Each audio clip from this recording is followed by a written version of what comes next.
भारत की नदियों का प्रश्न उत्तर। Question and answer of rivers of India. One through which of the following the river Sangpo flowing in Tibet enters India. 1. Tibet में बहने वाली नदी सांगपो निम्नलिखित में से किससे होकर भारत में प्रवेश करती है? उत्तर है अरुणाचल प्रदेश।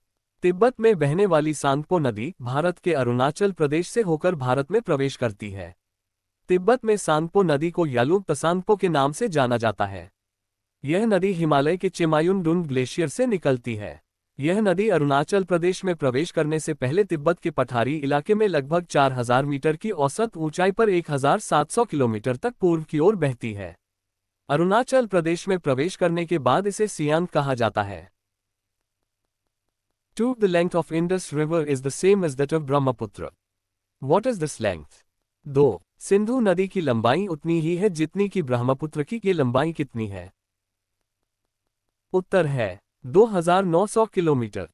सिंधु और ब्रह्मपुत्र नदी की लंबाई एक जैसी है और यह करीब 2900 किलोमीटर है। सिंधु और ब्रह्मपुत्र भारत की दो सबसे लंबी नदियां हैं।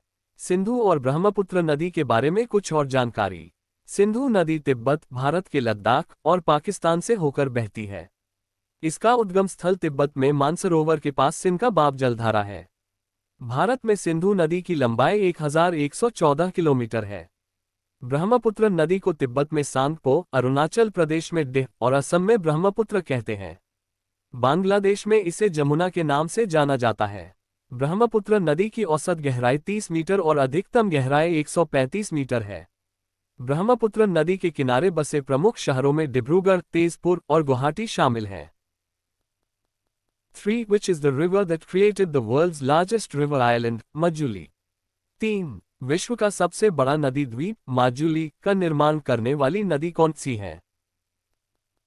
उत्तर है ब्रह्मपुत्र। दुनिया के सबसे बड़े नदी द्वीप माजुली का निर्माण ब्रह्मपुत्र नदी और उसकी सहायक नदियों के मार्ग बदलने से हुआ था। माजुली असम राज्य में ब्रह्मपुत्र नदी के बीचों बीच स्थित है। ये द्वीप ब्रह्मपुत्र नदी और सुबनसिरी नदी से घिरा हुआ है। माजुली से जुड़ी कुछ और खास बातें। माजुली को असम की सांस्कृतिक राजधानी भी कहा जाता है। यह मिसिंग, देवरी और सोनोवाल कचारी जनजातियों का घर है। माजुली असमिया नव वैष्णव संस्कृति का केंद्र है।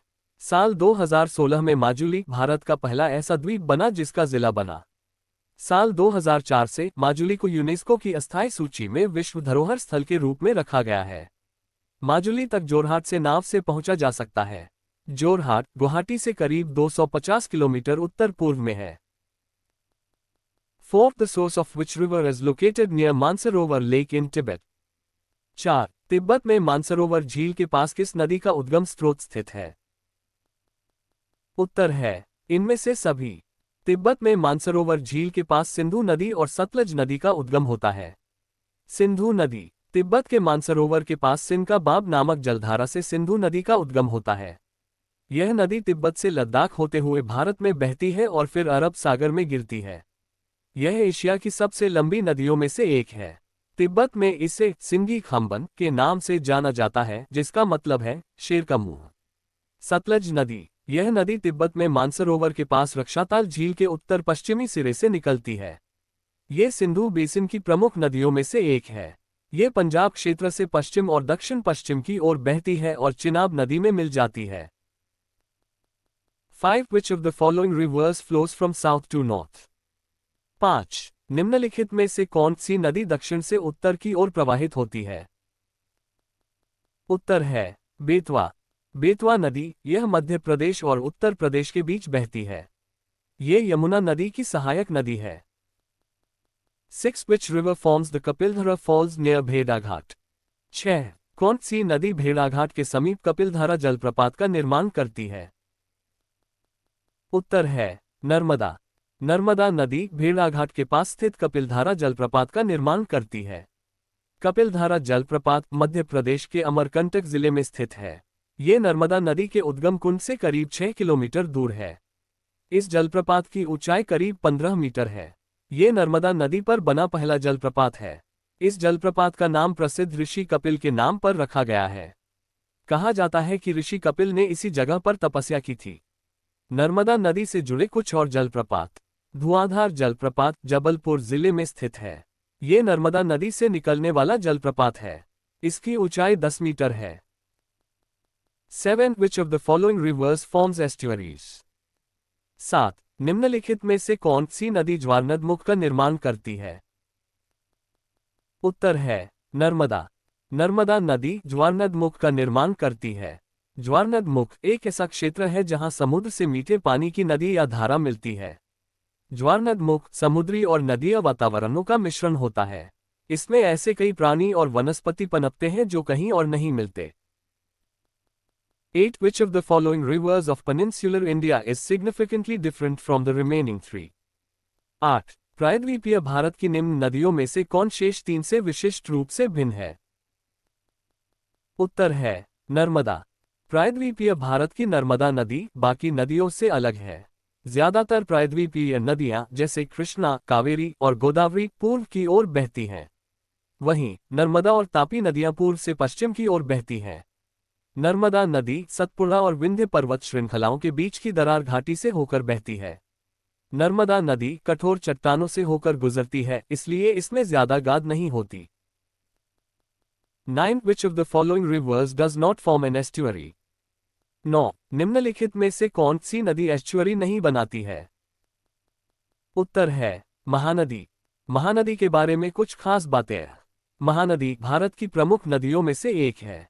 ये छत्तीसगढ़ और ओडिशा से होकर बहती है और बंगाल की खाड़ी में गिरती है। महानदी को छत्तीसगढ़ की गंगा भी कहा जाता है। महानदी का उद्गम छत्तीसगढ़ के धमत्री जिले के सिहावा पहाड़ से होता है। महानदी की लंबाई करीब 855 किलोमीटर है। महानदी के किनारे बसे कुछ ऐतिहासिक शहरों में आरंग और सिरपुर शामिल हैं। महानदी पर बने कुछ प्रमुख बांधों के नाम हैं रुद्री, गंगरेल और हीराकुंड। महानदी के बेसिन में खेती योग्य क्षेत्र करीब 80,000 वर्ग किलोमीटर है। 10. Which of the following rivers of India does not form a delta? 10. Bharat की निम्न नदियों में से कौन सी डेल्टा नहीं बनाती है? उत्तर है ताप्ती। ताप्ती नदी के बारे में कुछ खास बातें। ताप्ती नदी का उद्गम मध्य प्रदेश के बैतूल जिले के मुल्ताई में होता है। पहले इसका नाम मूलतापी था, जिसका मतलब है तापी का मूल या तापी माता। ताप्ती नदी को सूर्यपुत्री और शनि की बहन माना जाता है। इसे ताप्ती गंगा भी कहा जाता है। ताप्ती नदी की लंबाई 724 किलोमीटर है और यह पूर्व से पश्चिम की ओर बहती है। यह नदी मध्य प्रदेश, महाराष्ट्र और गुजरात राज्यों से होकर बहती है और अरब सागर में खंभात की खाड़ी में मिलती है। ताप्ती नदी के किनारे ब्रापुर और सूरत जैसे शहर बसे हुए हैं। ताप्ती नदी की 14 प्रमुख सहायक नदियां हैं। ताप्ती नदी के आसपास की उपजाऊ मिट्टी कृषि के लिए बहुत अच्छी है। ताप्ती नदी के किनारे रहने वाले लोग इसे परिवहन के साधन के रूप में भी इस्तेमाल करते हैं। ताप्ती नदी के आसपास बाघ, शेर, भालू जैसे कई जंगली जानवर पाए जाते हैं। ताप्ती नदी के बारे में जानकारी महाभारत, स्कंद पुराण और भविष्य पुराण में भी मिलती है। 11. Which of the following is a landlocked river? 11. निम्नलिखित में से कौन भूमिबंधित नदी है? उत्तर है लूनी। लूनी नदी से जुड़ी कुछ खास बातें। लूनी नदी थार रेगिस्तान की सबसे बड़ी नदी है। यह अजमेर के पास अरावली पर्वतमाला की पुष्कर घाटी से निकलती है और गुजरात के कच्छ के रण में समाप्त होती है। लूनी नदी को लवणवती भी कहा जाता है। इसका नाम संस्कृत के शब्द लवणावरी से लिया गया है, जिसका मतलब है नमकीन नदी। लूनी नदी की लंबाई 495 किलोमीटर है। यह अजमेर, नागौर, पाली, जोधपुर और जालौर से होकर गुजरती है। लूनी नदी का पानी बालोतरा तक मीठा रहता है और फिर खारा हो जाता है। लूनी नदी भारत की आंतरिक जल निकासी नदियों में से एक है। यह अरब सागर से नहीं मिलती। लूनी नदी पर सरदार समंद और जवई बांध सिंचाई के लिए बने हैं। लूनी नदी के किनारे के क्षेत्र में चौड़ाई बढ़ने की वजह से बारिश के मौसम में बाढ़ आती है। 12. Manas as a tributary of which river? 12. Manas किस नदी की उपनदी है? उत्तर है ब्रह्मपुत्र। मानस नदी ब्रह्मपुत्र नदी की सहायक नदी है। यह नदी ब्रह्मपुत्र नदी के दाहिने किनारे से जुड़ी हुई है। मानस नदी भूटान और भारत के बीच हिमालय की तलहटी में बहती है। इसकी लंबाई 376 किलोमीटर है।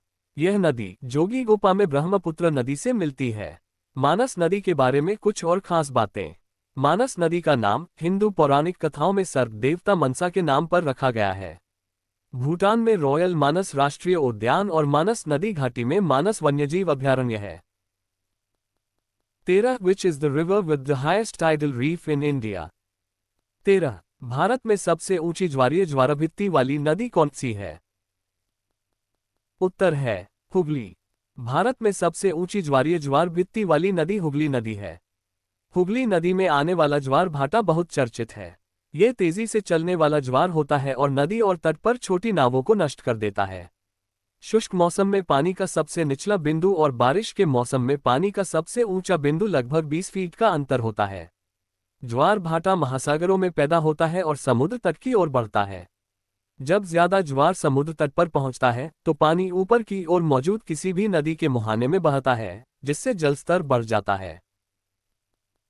14 during whose rule the plan to link rivers was proposed. 14 नदियों को जोड़ने की योजना का प्रस्ताव किसके शासनकाल में रखा गया था? उत्तर है राजग सरकार। भारत की नदियों को आपस में जोड़ने की योजना का प्रस्ताव जल शक्ति मंत्रालय के तहत आने वाली राष्ट्रीय जल विकास एजेंसी के शासनकाल में रखा गया था।